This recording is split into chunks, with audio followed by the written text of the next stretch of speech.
नमस्कार, मैं डॉक्टर अमित कुमार शर्मा आज अपने इस वीडियो के माध्यम से कोरोना काल में चल रही हमारी दिनचर्या के बारे में कुछ आपसे बात करना चाहूँगा।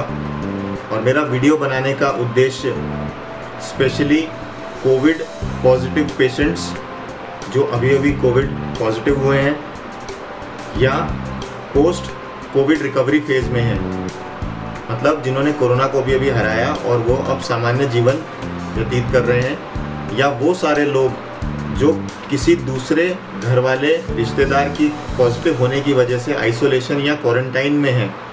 उनकी दिनचर्या कैसी होनी चाहिए, उन्हें अपना ये समय कैसे व्यतीत करना चाहिए, इसके ऊपर है। दोस्तों, पिछले 1-1.5 साल में जब से कोरोना महामारी से हम लड़ाई लड़ रहे हैं, आपने अलग अलग सोर्सेज के माध्यम से ये जान चुके हैं कि कोरोना एक वायरस की वजह से हो रहा है। जब हमारे शरीर में इम्यूनिटी थोड़ी कम होती है तब हमें कोरोना का होने का आशंका ज़्यादा रहता है। ये सब कुछ आप पहले से सुन चुके हैं। अब आपको इतना समझ में तो आ गया है कि इम्यूनिटी शायद एक वो कवच है जो हमें कोरोना या कोरोना जैसे दूसरे गंभीर रोग होने से बचाता है। या दूसरी भाषा में कहूँ, जिस भी व्यक्ति की इम्यूनिटी कॉम्प्रोमाइज्ड है, मतलब या तो खुद से कम है या किसी रोग के होने की वजह से इम्यूनिटी कम है, तो उन सब व्यक्तियों में कोरोना होने का अंदेशा थोड़ा सा ज़्यादा रहता है।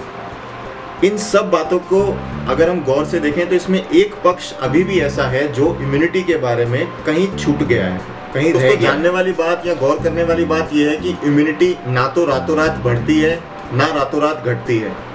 ये एक शरीर में चलने वाली एक निरंतर प्रक्रिया है, एक कंटिन्यूस प्रोसेस है। आप जैसा भी भोजन करेंगे उसका प्रभाव इम्यूनिटी पे पड़ेगा।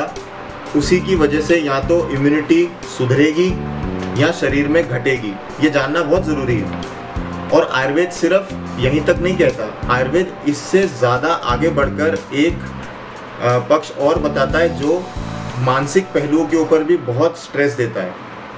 हम सिर्फ 1-1.5 साल से बात कर रहे हैं कि क्या खाया जाए जिससे इम्यूनिटी बढ़े। आज भी लोग मेरे पास फ़ोन करके बोलते हैं, आई एम श्योर कि दूसरे डॉक्टर्स के पास भी फ़ोन करके बोलते हैं कि कोई ऐसी गोली बता दो, कोई ऐसा नुस्खा बता दो जिससे इम्यूनिटी बढ़ जाए।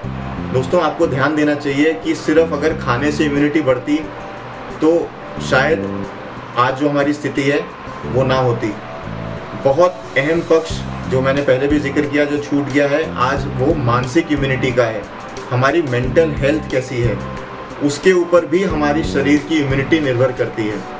और जब हम आयुर्वेद में इसकी चर्चा करते हैं तो शुरुआत हेल्थ से होती है। और हेल्थ की परिभाषा जो आयुर्वेद में बताई गई है, समदोष समाग्निश्च समधातु मलक्रिय प्रसन्न आत्मेंद्रिय मना स्वस्थ इत्यभिधीयते।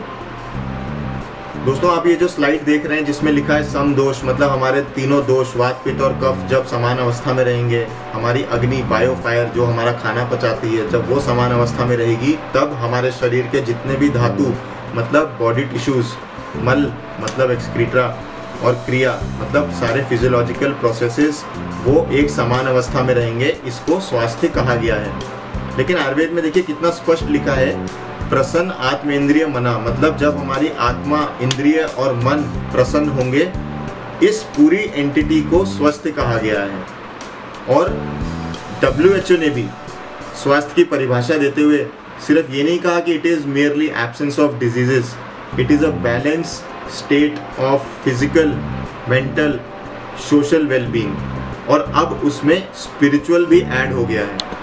दोस्तों, इसी क्रम में हमारे आचार्यों ने जब आयुर्वेद में स्वास्थ्य का वर्णन किया तो उन्होंने ये बताया कि हमारा स्वास्थ्य 3 मुख्य पिलर्स पे खड़ा हुआ है, जिसमें आहार, निद्रा और ब्रह्मचर्य, ये 3 वो मजबूत स्तंभ बनाए गए हैं जिसके ऊपर हमारी स्वास्थ्य की आधारभूत शिला रखी हुई है।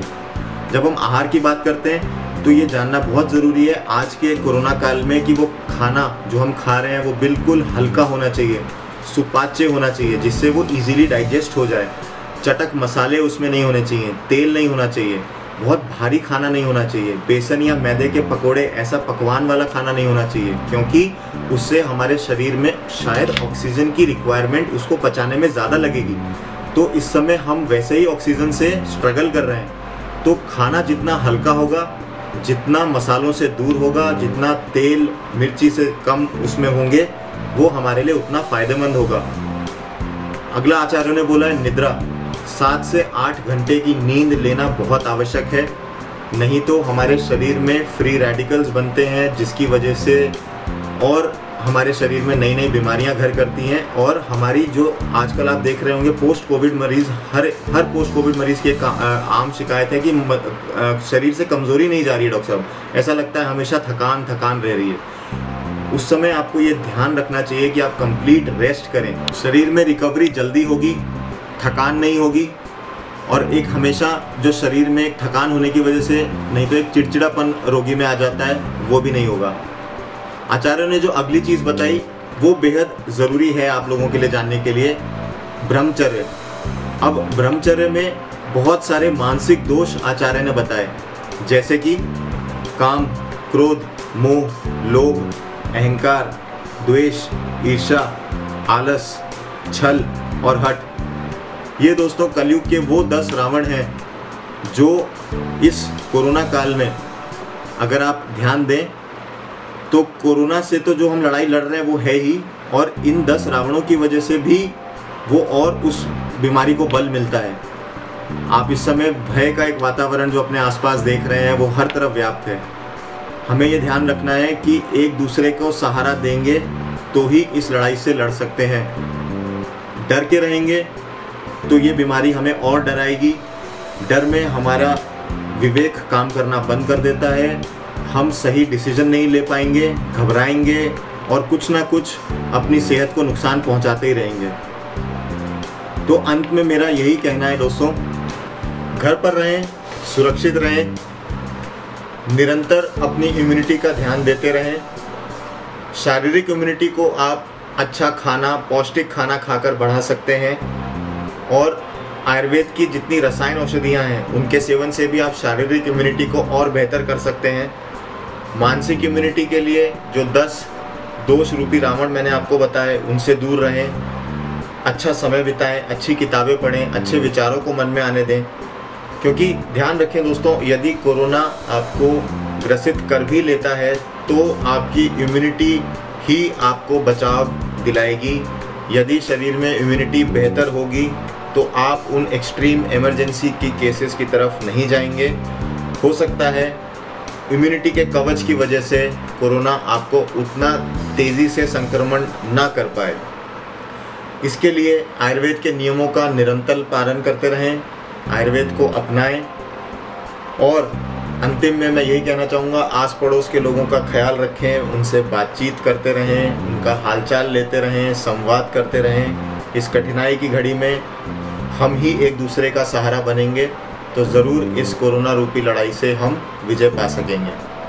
कोरोना से संबंधित और आयुर्वेद से संबंधित अन्य वीडियोस के लिए हमारा चैनल ज़रूर सब्सक्राइब करें, और ये इन्फॉर्मेशन अच्छी लगी हो तो शेयर करें। धन्यवाद।